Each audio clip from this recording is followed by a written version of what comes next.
ನಮ್ಮ ಸೇವೆ ನಮ್ಮ ಕರೆವಿಕೆಗೆಲ್ಲ ಅಬ್ರಾಮನ ಸ್ವಲ್ಪ ಮ್ಯಾಚ್ ಆಗುವ ಕಾರಣ ಅದು ಇಷ್ಟ ಆಯ್ತು. ಅದಕ್ಕೆ ನಾನು ಮತ್ತೆ ಅಬ್ರಾಮನ ಧ್ಯಾನ ಮಾಡ್ಲಿಕ್ಕೆ ಪ್ರಾರಂಭ ಮಾಡಿದೆ. ದೇವರೇ, ಅಬ್ರಾಮನಲ್ಲಿ ನಮ್ಮ ಹತ್ರ ಇಲ್ದಿರುವಂತ ಸ್ವಭಾವ ಏನಿತ್ತಪ್ಪ, ಯಾಕೆ ನಿನ್ನ ಹೃದಯಕ್ಕೆ ಅಷ್ಟು ಹತ್ತಿರವಾಗಿ ಸ್ನೇಹಿತ ಅಂತ ನೀನು ಕರೆದೆ ಅಂತ ಕೇಳುವಾಗ ದೇವರು ನಮ್ಮನ್ನ ಹೇಗೆ ಪ್ರೀತಿ ಮಾಡಿದ್ರಿ? ದೇವರು ನಮ್ಮನ್ನ ಹೆಂಗ್ ಪ್ರೀತಿ ಮಾಡಿದ ತಂದೆ ಅಂತ ದೇವರು ಯೋಹಾನ್ ಬರೆದ ಸುವಾರ್ತೆ 3:16 ಏನ್ ಹೇಳ್ತದೆ?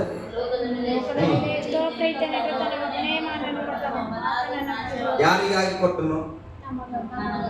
ಮನುಷ್ಯರ ಮೇಲೆ ಪ್ರೀತಿ, ಎಷ್ಟೋ ಪ್ರೀತಿ ಇದ್ದ ಕಾರಣ ತನಗಿದ್ದ ಒಬ್ಬನೇ ಮಗನನ್ನ ಮನುಷ್ಯರಿಗಾಗಿ ಕೊಟ್ಟನು. ಆ ರೀತಿಯಾಗಿ ತನಗೆ ಇದ್ದ ಒಬ್ಬನೇ ಮಗನನ್ನ ಯಾರಾದ್ರೂ ದೇವರು ಕೊಟ್ಟಿದ್ರೆ ಯಾರಾತ? ಯಾರು? ಮಗನನ್ನ, ಇದ್ದ ಒಬ್ಬ ಮಗನನ್ನ ದೇವರಿಗಾಗಿ ಕೊಟ್ಟಿದ್ರೆ ಯಾರು? ಅಬ್ರಾಮನ. ಅತ್ತಿಂದ ಪಿಕ್ಚರ್ ನೋಡ್ತಾ ಇದ್ದೇನೆ. ಓಕೆ, ಪಾಸ್ಟರ್ ಹೇಳಿದ್ದು ಓಕೆ. ಎಬ್ರಹಾಮನು ತನ್ನ ಒಬ್ಬಳೆ ಮಗಳನ್ನ ಕೊಟ್ಟೆ ಬಿಡ್ತಾನೆ, ಬಲಿನೇ ಕೊಟ್ಬಿಡ್ತಾನೆ, ನಿಜ ಹೌದು. ಆದ್ರೆ ಎಬ್ರಹಾಮನಿಗಿಂತ ಮುಂಚೆ ದೇವರು ಬಯಸಿದ್ದನ್ನ, ನಿನ್ನ ಮಗ ನನಗೆ ಯಜ್ಞವಾಗಿ ಬೇಕಂದ್ರೆ ಯೋಚನೆ ಕೂಡ ಮಾಡಲಿಲ್ಲ ಅಬ್ರಾಮ. ಏನ್ ಮಾಡ್ಲು? ಒಬ್ಬನೇ ಮಗ, 99 ಸೆಂಚುರಿ 100 ದಾಟಿದ ಮೇಲೆ ಹುಟ್ಟ್ಯಾನ ಒಂದು ಮಗು. ಉದ್ದಾಗಿ ಬೆಳೆಸ್ತಾನ, ಓಡಾಡ್ತಾ ಇದೆ, ಆಟ ಆಡ್ತದೆ, ಅಪ್ಪ ಅಪ್ಪ ಅಪ್ಪ ಅಂತ ಕರೆದಿದೆ.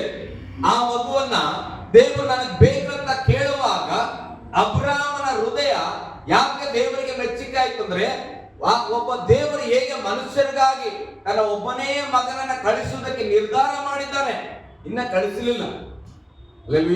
ಆದಿ ಕಾರಣದಲ್ಲಿ ಏನಾಗಿದೆ? ನಿರ್ಧಾರ ಮಾಡಿರ್ತೇನೆ, ಒಬ್ಬ ಮಗನನ್ನ ಕಳಿಸ್ತೇನೆ, ಮೆಸ್ಸಿಯನನ್ನ ಕಳಿಸ್ತೇನೆ, ಆತನ ಬಂಧುವಿಗೆ ಬಿಡುಗಡೆ ಕೊಡ್ತಾರಂತ. ಈಗ ಅಬ್ರಾಮನ ಹತ್ರ ನಿನಗಿಂತ ಒಬ್ಬ ಮಗನನ್ನ ನನಗೆ ಕೊಡಿದ್ರೆ, ಅಬ್ರಾಮನ ಯೋಚನೆ ಮಾಡದೆ, ಯಾರಿಗೆ ಹೇಳದೆ ತನ್ನ ಮಗನನ್ನ ತೆಗೆದುಕೊಂಡು ಹೋಗಿ ಕೈಕಾಲುಗಳನ್ನ ಕಟ್ಟಿ ಯಜ್ಞದ ಮೇಲೆ ಆತನ ಮಲಗಿಸೇ ಬಿಟ್ಟನು. ಅವಾಗ ದೇವರಿಗೆ ಅನಿಸ್ತೀವಿ, ಏನಪ್ಪ ಇತ್ತ ನನ್ನ ಹೃದಯ ತರ ಇದ್ದ ಹೃದಯ. ಅಲ್ಲೆಲೂಯ್ಯ. ನಾನು ಪ್ರೀತಿ ಮಾಡಿದ ದೇವ್ರನ್ನ, ನಂಬಿದ ದೇವ್ರನ್ನ, ಅದಕ್ಕೆ ದೇವರಿಗೆ ತನ್ನ ಒಬ್ಬನೇ ಮಗನ ಕೊಡ್ಲಿಕ್ಕೆ ಹಿಂಜೆ ಆಗ್ಲಿಲ್ಲ ಅಂತ. ಅದಕ್ಕೆ ದೇವರು ಹೇಳ್ತಾನೆ, ಅಬ್ರಾಮನು ನನ್ನ ಸ್ನೇಹಿತ. ದೇವರಿಗೆ ಸ್ನೇಹಿತ ಆದ ಕಾರಣ ದೇವರಲ್ಲಿದ್ದಂತ ಹೃದಯವು ಅಬ್ರಾಮನಲ್ಲಿ ಇದ್ದಿತ್ತು. ಏನೇ ಇರ್ಲಿ, ನಾನು ಪ್ರೀತಿ ಮಾಡದ ದೇವರಿಗೆ ನಾನು ಇಲ್ಲ ಅಂತ ಹೇಳಲ್ಲ ಅಂತ. ಹಲ್ಲೆಲೂಯಾ. ಗಟ್ಟಿಯಾಗಿ ಹಲ್ಲೆಲೂಯಾ. ನನಗೆ ದೇವರು ಪ್ರಶ್ನೆ ಮಾಡಕ್ಕೆ ಪ್ರಾರಂಭ ಮಾಡಿದ್ರು. 9 ವರ್ಷ ಆಯ್ತಪ್ಪ ಸೇವೆಗೆ ಬಂದು. ಹೌದು ಸ್ವಾಮಿ, 9 ವರ್ಷದಿಂದ ಬಹಳ ಕಷ್ಟಪಟ್ಟಿದ್ದೇನೆ, ಬಹಳ ಕಣ್ಣೀರಲ್ಲಿದ್ದೇನೆ, ದುಃಖದಲ್ಲಿದ್ದೇನೆ, ಸಮಸ್ಯೆಗಳು, ಸಾಲಗಳು, ಬಲಹೀನತೆಗಳು, ರೋಗ, ಗ್ಲೂಕೋಸ್ ಎಲ್ಲ ಆಗ್ತಾ ಇದೆ. ಆದ್ರೆ ದೇವರು ಒಂದು ಪ್ರಶ್ನೆ ಮಾಡಿದ್ರು, ಎಲ್ಲ ಹೋಗಿ ಮಗ ಇಷ್ಟು ಪ್ರಯಾಸ ಪಡ್ತಾ ಇದೆ, ಆದ್ರೆ ನೀನ್ ನನಗೆ ಏನ್ ಕೊಟ್ಟಿದ್ದೀಯ ಅಂತ. ಅಲ್ಲೆಲೂಯ್ಯ. ನಿನ್ ಪ್ರಯಾಸ ಓಕೆ, ನಿನ್ನ ಪ್ರಾರ್ಥನೆ ಓಕೆ, ನಿನ್ನ ಆರಾಧನೆ ಓಕೆ, ನಿನ್ನ ವಾಕ್ಯ ಹೇಳೋದು ಓಕೆ, ಸಭೆ ಕಟ್ಟಿಯ ಸ್ತೋತ್ರ, ಜನಗಳ ಮನೆ ಪ್ರಾರ್ಥನೆ ಹೋಗ್ತೀಯ ಸ್ತೋತ್ರ, ಯಾವಾಗಲೂ ಬೈಬಲ್ ಇಟ್ಕೊಂಡು ತಿರುಗಾಡ್ತಾ ಇದೆ ಸ್ತೋತ್ರ. ಆದ್ರೆ ನನಗಾಗಿ ನೀನು ಏನ್ ಕೊಟ್ಟಿದ್ದೆ ಅಂತ ಕೇಳಿದ್ರೆ, ಈಗ ನಾನು ಏನ್ ಕೊಟ್ಟಿನಂತ ಹೇಳಬೇಕು ದೇವರಿಗೆ. ಅಲ್ಲೆಲೂಯ್ಯ. ನನ್ನ ಕೈ ಇಲ್ಲೇ ಇದೆ, ನನ್ನ ಕಾಲು ಇಲ್ಲೇ ಇದೆ, ನನ್ನ ಕಣ್ಣು ಇಲ್ಲೇ ಇದೆ, ಮೂಗಿಲ್ಲದೆ, ಶಾರೀರ ಪೂರ್ತಿ ನನಗೆ ಇಲ್ಲೇ ಇದೆ. ಅಲ್ಲೆಲೂಯ್ಯ. ನಾನು ಬರಿಗೆಯಲ್ಲಿ ಸೇವೆಗೆ ಬಂದೆ. ಬರುವಾಗ ಒಂದು ಹಳೆಯ ಕಡೆ ಕಟ್ಕೊಂಡು, ಒಡೆದೋಗಿರೋ ಒಂದು ಮೊಬೈಲ್ ತಗೊಂಡು, ಒಂದು ಚೀಲ ತಗೊಂಡು ಬಂದ್ವಿ. ದೇವರು ಈಗ ಒಳ್ಳೆ ವಸ್ತ್ರಗಳನ್ನ ದೇವರು ಕೊಟ್ಟನು, ಒಳ್ಳೆ ಗಡಿಯನ್ನ ದೇವರು ಕೊಟ್ಟನು, ಒಳ್ಳೆ ಶೂಸ್ ಗಳನ್ನ ದೇವರು ಕೊಟ್ಟನು, ಸೂಟ್ ಗಳನ್ನ ದೇವರು ಕೊಟ್ಟನು, ಮನೆಗೆ ಬೇಕಾದ ಅಗತ್ಯತೆ ವಸ್ತುಗಳನ್ನ ದೇವರು ಕೊಟ್ಟನು. ಆದ್ರೆ ದೇವರು ಕೊಟ್ಟನು ಅನ್ನೋ ಲಿಸ್ಟ್ ಬಹಳ ದೊಡ್ಡದಿದೆ ನನ್ನ ಬಳಿ. ನನ್ನ ಬಗ್ಗೆ ಹೇಳ್ತಾ ಇದ್ದಾನೆ. ದೇವರು ನನಗೆ ಕೊಟ್ಟದ್ದು ಬಹಳ ಇದೆ, ಏನೆಲ್ಲ ಮರಿಬಹುದು. ಇವತ್ತು ಏನ್ ಕೊಟ್ಟನು? ಒಳ್ಳೆ ಊಟ ದೇವರು ಕೊಟ್ಟನು, ಮರಿತೇನೆ. ಆದ್ರೆ ದೇವರಿಗೆ ತಿರುಗಿ ನಾನು ಏನ್ ಕೊಟ್ಟಿದ್ದೇನೆ ಅನ್ನೋ ಪುಸ್ತಕದಲ್ಲಿ ನೋಡಿದ್ರೆ ನಮ್ಗೆ ಅಲ್ಲೋ ಇಲ್ಲೋ ಒಂದು 2-3 ಹೆಸರುಗಳನ್ನ ಮರಿಬಹುದು ಹೊರತಾಗಿ ಬೇರೆ ಏನನ್ನು ದೇವರಿಗೆ ಕೊಟ್ಟದನ್ನ ಮರೀಲಿಕ್ಕೆ ಆಗ್ಲಿಲ್ಲ ಪ್ರೇರೆ. ಹಲ್ಲೆಲೂಯಾ. ಹಾಗಾದ್ರೆ ಅಬ್ರಾಮನ ಹಾಗೆ ದೇವರು ನನ್ನನ್ನು ಯಾಕೆ ಮೆಚ್ಚಿಕೊಳ್ತಾನೆ? ಹಲ್ಲೆಲೂಯಾ. ಇದು ನನ್ನ ವೈಯಕ್ತಿಕವಾದ ಪರಿಸ್ಥಿತಿಯನ್ನ, ನನಗಾದ ಮನವರಿಕೆಯನ್ನ ನಾನು ಸಭೆಯಲ್ಲಿ ಇಡ್ತೇನೆ. ನನ್ನಲ್ಲಾಗುವ ಬದಲಾವಣೆಯನ್ನ ನಾನು ನಿಮ್ಗೆ ಹೇಳ್ತೇನೆ. ಕಾರಣ, ಇಷ್ಟು 9 ವರ್ಷ ಸೇವೆ ಮಾಡಿ ದೇವರಿಗೆ ಏನ್ ಕೊಟ್ಟಿದ್ಯಾ ಅಂದ್ರೆ ನಾನು ಬಹಳ ಯೋಚನೆ ಮಾಡ್ಬೇಕಾಯ್ತು. ಏನ್ ಕೊಟ್ಟೆ ದೇವರಿಗೆ? ಹಣ ಕೊಟ್ಟಿನ ಇಲ್ಲ, ಬೆಳ್ಳಿ ಬಂಗಾರ ಕೊಟ್ಟಿನ ಇಲ್ಲ, ಆಸ್ತಿ ಕೊಟ್ಟಿನ ಇಲ್ಲ, ಏನಾದ್ರೂ ಅಬ್ರಾಮ ತರ ಮಗನ್ ಕೊಟ್ಟಿನ ಇಲ್ಲ. ಹಲ್ಲೆಲೂಯಾ. ಮತ್ತೆ ಏನ್ ಕೊಡ್ಲಿಕ್ಕೆ ಸಾಧ್ಯ? ದೇವರಿಗೆ ನಾವು ಕೊಡುವುದಾದರೆ ಸತ್ಯವೇದ ಹೇಳುತ್ತೆ ಆತ್ಮಗಳನ್ನ ಕೊಡಬಹುದು. ಹಲ್ಲೆಲೂಯಾ. ಹೇಗೆ ತಂದೆಯಾದ ದೇವರು ಒಬ್ಬನೇ ಮಗನನ್ನು ಯಾಕೆ ಕಳಿಸಿದ್ನು? ಭೂಮಿಯಲ್ಲಿರುವ ಮನುಷ್ಯರು ಒಬ್ಬರು ನಾಶವಾಗಬಾರದು. ಹಾಗಾದ್ರೆ ಭೂಮಿಯ ಮೇಲಿರುವ ಮನುಷ್ಯರೆಲ್ಲರೂ ದೇವರ ಮಕ್ಕಳಾಗಿದ್ದಾರೆ ಪ್ರೇರೆ. ಹಲ್ಲೆಲೂಯಾ. ಗಟ್ಟಿಯಾಗಿ ಹಲ್ಲೆಲೂಯಾ. ಯಾರೋ ಒಬ್ಬ ನರಕಕ್ಕೆ ಬೀಳ್ತಾ ಇದ್ದಾರೆ. ಒಂದು ಉದಾಹರಣೆ, ನನಗೆ ಒಂದು 50 ಜನ ಮಕ್ಕಳಿದ್ರೆ ಅಂತ ಇಟ್ಕೊಡ್ರಿ, ಆಮೇಲೆ ಹೇಳ್ರಿ 500,000 ಆಮೇಲೆ ಹೇಳ್ರಿ ಸಭೆಯಲ್ಲಿ ಅಂದ್ರೆ ಆಗ್ಲಿ. ಹಲ್ಲೆಲೂಯಾ. ಈಗ 50 ಜನ ಮಕ್ಕಳಿದ್ರು. 50 ಜನ ಮಕ್ಕಳು ನನ್ನನ್ನು ಬಿಟ್ಟು ಎಲ್ಲೋ ಒಂದ್ ಕಡೆ ಟೂರಿಗೆ ಹೋಗಿದ್ದಾರೆ. ಟೂರ್ಗೆ ಹೋಗುವಾಗ ನಾನು ಆ ಮಕ್ಕಳನ್ನೆಲ್ಲ ಬಹಳ ಪ್ರೀತಿ ಮಾಡ್ತೇನೆ. ಅವ್ರು ಒಬ್ರು ಕೂಡ ಅಲ್ಲಿ ನಾಶ ಆಗಬಾರ್ದು. ಟೂರ್ಗೆ ಹೋಗಿರೋರೆಲ್ಲ ವಾಪಸ್ ನನ್ನ ಮನೆಗೆ ಬರ್ಬೇಕು, ನನ್ನ ಜೊತೆಲೆ ಇರ್ಬೇಕು. ಆದ್ರೆ ಹೋಗ್ಲಪ್ಪ, ಆ ಕಡೆ ಹೋಗಿ ಪ್ರಯಾಣ ಮಾಡಿ ಎಂಜಾಯ್ ಮಾಡಿ ಆ ಒಂದು ಜೀವಿತ ಕೂಡ ನೋಡಿ ಬರ್ಲಿ ಎಂಬುದಾಗಿ ಕಳಿಸ್ಕೊಟ್ಟಿರ್ತೇನೆ. ಈಗ ಅಲ್ಲಿ ಹೋದಾಗ ಒಂದು 4 ಮಕ್ಕಳು ಕೆಸರ ಒಳಗಡೆ ಬಿದ್ದೋಗ್ಬಿಟ್ರು. ಆ ಕೆಸರಿಂದ ಬರೋಕೆ ಕಷ್ಟ. ಈಗ ಆ 50 ಜನ ಅಲ್ಲದೆ ಆ ಊರಲ್ಲಿ ನೀವ್ಯಾರೋ ಒಬ್ರು ಇದ್ರಿ ಅಂತ ಇಟ್ಕೊಡ್ರಿ, ನಿಮ್ಮನ್ನೆಲ್ಲ ಹಾಕೊಡ್ರಿ. ಈಗ ನಿಮಗ್ ಗೊತ್ತು ಅರಸು ಪಾಸ್ಟರ್ ಅವ್ರ ಮಕ್ಕಳನ್ನ ಬಹಳ ಪ್ರೀತಿ ಮಾಡ್ತಾರ. ಹಲ್ಲೆಲೂಯಾ. ಇದನ್ನ ಕೇಳಿಸ್ಕೊಂಡಿದ್ರಿ. ಅರಸು ಪಾಸ್ಟರ್ಗೆ ಅವ್ರ 50 ಜನ ಮಕ್ಕಳಂದ್ರೆ ಬಹಳ ಪ್ರಾಣರಿ, ಬಹಳ ಪ್ರೀತಿರಿ. ಅವ್ರಿಗೋಸ್ಕರ ಏನ್ ಮಾಡಕ್ ಕೂಡ ಸಿದ್ಧವಾಗಿದ್ದಾರ ಆ ಪಾಸ್ಟರ್ ಅಂತ ಗೊತ್ತು. ಅವಾಗ ನಿಮ್ ಕಣ್ಮುಂದೆ ಇದೆಲ್ಲ ನಿಮ್ಗೆ ಗೊತ್ತಿದೆ. ಈಗ ಕಣ್ಮುಂದೆ 4 ಜನ ಕೆಸರಲ್ಲಿ ಹೋಗ್ತಾ ಇದ್ದಾರೆ. ನಿಮ್ಗೆ ನಾನು ನನ್ನ ಮಕ್ಕಳನ್ನ ಪ್ರೀತಿಸುವುದು ಗೊತ್ತು. ನನ್ನ ಮಕ್ಕಳು ಪ್ರೀತಿಯ ಮಕ್ಕಳು ಕೆಸರಲ್ಲಿ ಹೋಗ್ತಾ ಇದ್ದಾರೆ, ಆದ್ರೆ ನಾನು ಅಲ್ಲಿ ಇಲ್ಲ. ಹಲ್ಲೆಲೂಯಾ. ನೀವಿದ್ದೀರಿ. ಈಗ ನಿಮ್ಮ ಕೈಯಲ್ಲಿ ಹಗ್ಗ ಕೂಡ ಇದೆ, ಚಿಡಿ ಕೂಡ ಇದೆ, ಅದರ ಏಣಿ ಇದೆ. ಅವ್ರನ್ನ ಏನ್ ಮಾಡ್ಬೋದು? ಏಣಿ ಹಾಕಿ ಆದ್ರೂ ಕೂಡ ಹತ್ತಿಸ್ಕೊಳ್ಬಹುದು, ಇಲ್ಲ ಹಗ್ಗವನ್ನ ಕೊಟ್ಟಾದ್ರೂ ಎಳ್ಕೊಳ್ಬಹುದು. ಆದ್ರೆ ನೀವ್ ಏನ್ ಮಾಡ್ತಾ ಇದ್ರಿ? ನೋಡ್ತಾ ಇದ್ರಿ, ಅಯ್ಯೋ ಮುದ್ದು ಮುದ್ದಾದ ಮಕ್ಕಳು ಕೆಸರಲ್ಲಿ ಬಿದ್ದು ಹೋಗ್ತಾ ಇದಾವೆ. ಆ ಮಕ್ಕಳಂದ್ರೆ ಆ ಪಾಸ್ಟರ್ಗೆ ಬಹಳ ಜೀವರಿ. ಎಲ್ಲ ಏನ್ ಮಾಡ್ತಾ ಇದ್ರಿ? ಆ ಮಕ್ಕಳನ್ನ ನೋಡಿ ಮಾತಾಡ್ತಾ ಇದ್ರು, ಅಯ್ಯೋ ಎಷ್ಟು ಮುದ್ದಾಗಿದ್ರು ಮಕ್ಕಳು, ಅಯ್ಯೋ ಅವ್ರ ಅಪ್ಪ ಎಷ್ಟು ಜೀವ ಮಾಡ್ತಾ ಇದ್ರು, ಅವ್ರ ಅಪ್ಪ ಇವ್ರಿಗೋಸ್ಕರ ಏನ್ ಬೇಕಾದ್ರೆ ಮಾಡ್ತಾರೆ. ಇದೆಲ್ಲವನ್ನ ಮಾತಾಡ್ತಾ ಇದ್ರಿ. ಆ ಮಕ್ಕಳು ನಿಮ್ಮ ಕಣ್ಣು ಮುಂದೆನೆ ಸತ್ತೋದು. ಈಗ ಹಾಗಾದ್ರೆ ನೀವು ಮಾತಾಡಿದ್ರಲ್ಲ, ಅದರಿಂದ ಏನಾದ್ರು ನನಗೆ ಲಾಭ ಆಯ್ತಾ ಇಲ್ಲ ನನ್ನ ಮಕ್ಕಳಿಗೆ ಲಾಭ ಆಯ್ತು? ಹಲ್ಲೆಲೂಯಾ. ನಾನು ಎಷ್ಟು ಪ್ರೀತಿ ಮಾಡ್ತೇನೆ ಅಂತ ನಿಮಗೆ ಗೊತ್ತು. ನನ್ನ ಮಕ್ಕಳನ್ನ, ನನ್ನ ಮಕ್ಕಳು ಎಷ್ಟು ಮುದ್ದಾಗಿದ್ದಾರೆ ಅಂತ ನಿಮಗೆ ಗೊತ್ತು. ಮಕ್ಕಳ ಕೆಸರಲ್ಲಿ ಬಿದ್ದೋಗೋದು ನಿಮಗೆ ಗೊತ್ತು. ಅದನ್ನ ನೋಡ್ತಾ ಇದ್ರಿ. ನನ್ನ ಪ್ರೀತಿಯೂ ಕೂಡ ಗೊತ್ತು. ಆ ಒಂದು ರಕ್ಷಣೆ ಮಾಡ್ಬೇಕಂತ ಕೂಡ ಗೊತ್ತು. ಆದ್ರೆ ನೀವ್ ಏನ್ ಮಾಡ್ಲಿಲ್ಲ, ಯಾರು ಕೈ ಕೊಟ್ಟು ಆ ಮಕ್ಕಳನ್ನ ಅಲ್ಲಿಂದ ಎಬ್ಬಿಸ್ಲಿಲ್ಲ. ಹಲ್ಲೆಲೂಯಾ. ಹಲ್ಲೆಲೂಯಾ. ಈಗ ನನ್ನ ಹತ್ರ ಬಂದು ಹೇಳ್ತಾರೆ, ಅಯ್ಯೋ ಅಷ್ಟೇ ನಿಮ್ ಮಕ್ಕಳಲ್ಲಿ ಬಿದ್ದು ಹೋಗುವಾಗ ಎಷ್ಟು ಕಷ್ಟ ಅನುಭವಿಸಿದ್ರಂದ್ರೆ, ಬಲೆ ನಂಬಿಕಸ್ತ ಸಿಸ್ಟರ್ ಅಂತೇನಾ, ಎಷ್ಟು ವರ್ಣನೆ ಮಾಡಿ ಹೇಳಿದ್ರಪ್ಪ ನನ್ನ ಮಕ್ಕಳು ಸತ್ತೋಗೋದು ಅಂತ ಖುಷಿ ಆಗ್ತದ.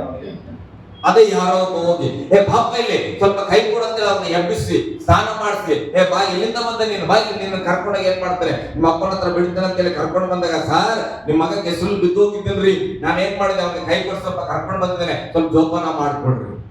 ಹಲ್ಲೆಲೂಯಾ. ಹೀಗೆ ಹೇಳಿದ್ರೆ ನನ್ನ ಮನಸ್ಸು ಹೇಗಿರ್ಬೋದು, ನಿಮ್ಮನ್ನ ನಾನು ಹೇಗೆ ಸನ್ಮಾನಿಸಬಹುದು. ನಾನು ಹೇಳ್ತೇನೆ, ನನ್ನ ಜೀವಿತದಲ್ಲಿ ನನ್ನ ಮಕ್ಕಳನ್ನು ಕಾಪಾಡಿ ದೇವರು ನೀವು. ಹಲ್ಲೆಲೂಯಾ. ದೇವರ ವಾಕ್ಯ ಹೇಳ್ತದೆ, ಕ್ರಿಸ್ತನನ್ನ ಅನುಸರಿಸುವವರೆಲ್ಲರೂ ದೇವರ ಮಕ್ಕಳಾದರಂತೆ. ಹಲ್ಲೆಲೂಯಾ. ಒಬ್ಬ ರಾಜನ ಮಗ ಏನಾಗಿರ್ತಾನೆ? ಒಬ್ಬ ಮಿನಿ ರಾಜ ಅಲ್ಲ. ಹಾಗೆ ಒಬ್ಬ ದೇವರ ಮಕ್ಕಳು, ನಾವು ದೇವರ ಮಕ್ಕಳು, ದೇವರ ಸ್ವಭಾವವುಳ್ಳವರಾಗಿದ್ದೇವೆ. ಬೈಬಲ್ ಹೇಳ್ತದೆ, ನೀವು ಕರ್ತನಾದ ತಂದೆಯಾದ ದೇವರ ಸ್ವರೂಪದಲ್ಲಿ ಇಲ್ಲಿದ್ದೇವೆ. ತಂದೆಯನ್ನು ಹೇಗೆ ಸೃಷ್ಟಿ ಮಾಡೋದು? ನಮ್ಮ ಹೋಲಿಕೆಯಲ್ಲಿ ಮನುಷ್ಯರನ್ನ ಉಂಟು ಮಾಡೋಣ. ಹಾಗಾದ್ರೆ ಇವತ್ತು ವಾಕ್ಯ ಹೇಳುತ್ತದೆ, ಯೇಸು ಕ್ರಿಸ್ತನನ್ನ ನಂಬದೆ ಯಾರು ರಕ್ಷಣೆ ಹೊಂದಕ್ಕಾಗಲ್ಲ. ಯೇಸು ಸ್ವಾಮಿಯ ನಾಮ ಅಲ್ಲದೆ ಯಾವ ನಾಮ ಮನುಷ್ಯರ ಪಾಪವನ್ನ ಅಳಿಸೋಕೆ ಆಗಲ್ಲ. ಸ್ವರ್ಗಕ್ಕೆ ಒಂದೇ ಮಾರ್ಗ, ಅದು ಸತ್ಯ ಮಾರ್ಗ, ಅದು ಯೇಸುವಿನ ಮಾರ್ಗ ಅಂತ ನಾವೆಲ್ಲರೂ ತಿಳ್ಕೊಂಡಿದ್ದೇವೆ. ನಮ್ಮ ಮುಂದೆ ಪಕ್ಕದ ಮನೆಯವರು, ಆಜು ಮನೆಯವರು, ಬಾಜು ಮನೆಯವರು, ನಮ್ಮ ನೆಂಟರು, ನಮ್ಮ ಸ್ನೇಹಿತರು ಎಲ್ಲರೂ ಕೂಡ ನಮ್ಮ ಕಣ್ಣು ಮುಂದಲೇ ಪಾಪದಲ್ಲಿ ಬಿದ್ದು ನರಕದಲ್ಲಿ ಹೋಗ್ತಾ ಇದ್ರು ಕೂಡ ನಮಗೆ ಅವಾಗ ಸುವಾರ್ತೆ ಹೇಳೋ ಮನಸ್ಸಿಲ್ಲ, ದೇವರಲ್ಲಿ ಪ್ರಾರ್ಥನೆ ಮಾಡೋ ಮನಸ್ಸಿಲ್ಲ, ಹೇಗಾದ್ರೂ ಒಂದು ವಾಕ್ಯವನ್ನ ಅವ್ರ ಹೃದಯದಲ್ಲಿ ಹಾಕೋ ಮನಸ್ಸಿಲ್ಲ. ನೋಡ್ತಾ ಇದ್ದೇವೆ, ಅಯ್ಯೋ ಬಹಳ ಗೆಳತನ ಸಹಾಯ ಮಾಡಿದ್ವಿ, ಎಲ್ಲ ಮಾಡಿದ್ದೇವೆ, ಏನೆಲ್ಲ ಬೇಕು ಕೊಟ್ವಿ, ಆದ್ರೆ ಆತ್ಮಕ್ಕೆ ಬೇಕಾದ ಒಂದು ವಾಕ್ಯವನ್ನ ಒಂದು ದಿನ ಕೂಡ ನಾವು ಕೊಳ್ಳಿಲ್ಲ. ಹಲ್ಲೆಲೂಯಾ. ಗಟ್ಟಿಯಾಗಿ ಹಲ್ಲೆಲೂಯಾ. ಆದ್ರೆ ನಮ್ಮೆಲ್ಲರಿಗೂ ಗೊತ್ತು, ದೇವರು ಮನುಷ್ಯರನ್ನ ಎಷ್ಟು ಪ್ರೀತಿ ಮಾಡ್ತಾರೆ. ಮನುಷ್ಯರಿಗಾಗಿ ತನ್ನ ಒಬ್ಬನೇ ಮಗನನ್ನ ಕೊಟ್ಟನಂತ ಗೊತ್ತು. ನಾವನ್ಕೊಡ್ತೀನಿ, ನಾನು ಒಬ್ಬನಿಗಾಗಿ ಕೊಟ್ಟೆನಂತ. ದೇವರ ಮಾತು ಹೇಳ್ತದೆ, ಲೋಕದಲ್ಲಿರುವ ಎಲ್ಲ ಮನುಷ್ಯರ ಮೇಲೆ ಪ್ರೀತಿ ಇಟ್ಟ. ನನ್ನ ಮೇಲೆ ಎಷ್ಟು ಪ್ರೀತಿ ಇಟ್ಟಾನ ದೇವರು, ಆ ಕುಡುಕನ ಮೇಲೆ ಅಷ್ಟೇ ಪ್ರೀತಿ ಇಟ್ಟಾನ.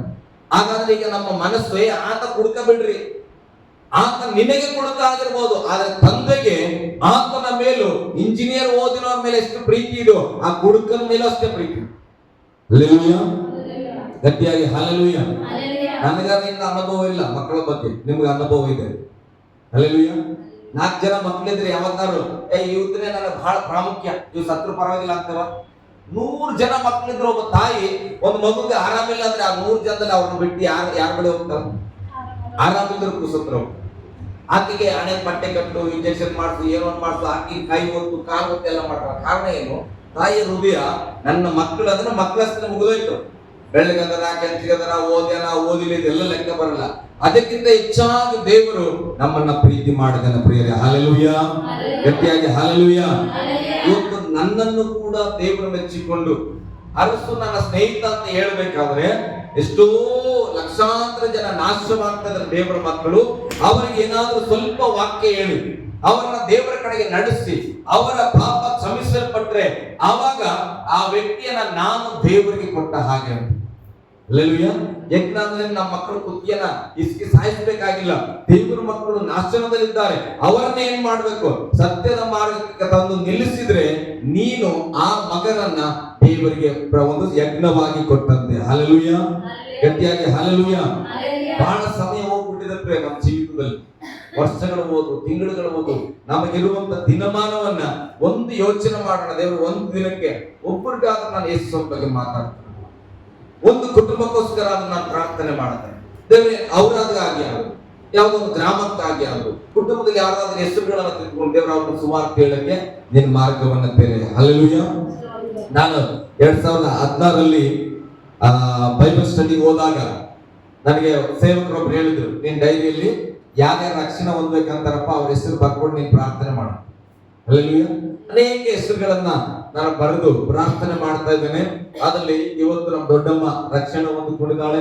ನನ್ನ ದೊಡ್ಡಕ್ಕ, ನಮ್ಮ ಭಾವ, ನಮ್ಮ ತಂದೆ ತಾಯಿ ಅವ್ರು ಯಾರ ರಕ್ಷಣೆ ಇಲ್ಲ ಅದನ್ನ ಬರೆಯುವಾಗ ಅವ್ರ ರಕ್ಷಣೆಗೆ ಬಂದ್ರು. ನನ್ನ ಸ್ನೇಹಿತ ಚಿಕ್ಕಪ್ಪ ಆತನ ಸಂಪೂರ್ಣವಾಗಿ ರಕ್ಷಣೆಗೆ ಬಂದ್ರು. ನನ್ನ ಅಕ್ಕ ಭಾವ ರಕ್ಷಣೆಗೆ ಬಂದ್ರು. ನಮ್ಮ ದೊಡ್ಡಪ್ಪನ ಮಕ್ಕಳು ಕೂಡ ಅವ್ರು ಏನಾದ್ರೆ ಯೇಸು ಸ್ವಾಮಿನ ವಿಶ್ವಾಸಿಸ್ತಾ ಇದ್ದಾರೆ. ಹಲ್ಲೆಲೂಯಾ. ಸ್ನೇಹಿತರೆಲ್ಲರೂ ಅನೇಕರು 50% ಸ್ವಲ್ಪ 50 ಈ ಕಡೆ 50 ಆ ಕಡೆ ಅಂದ್ರೆ ಯಾಕೆ? ಸತ್ಯವನ್ನು ತಿಳ್ಕೊಳ್ಳುವ ಮಾರ್ಗದಲ್ಲಿದ್ದಾರೆ.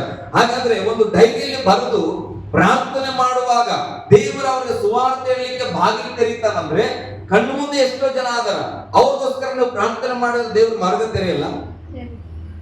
ನಮ್ಗೆ ಏನು ಸಮಸ್ಯೆ ಅಂದ್ರೆ ಪ್ರಾರ್ಥನೆ ಮೇಲೆ ನಮ್ಗೆ ನಂಬಿಕೆ ಇಲ್ಲ.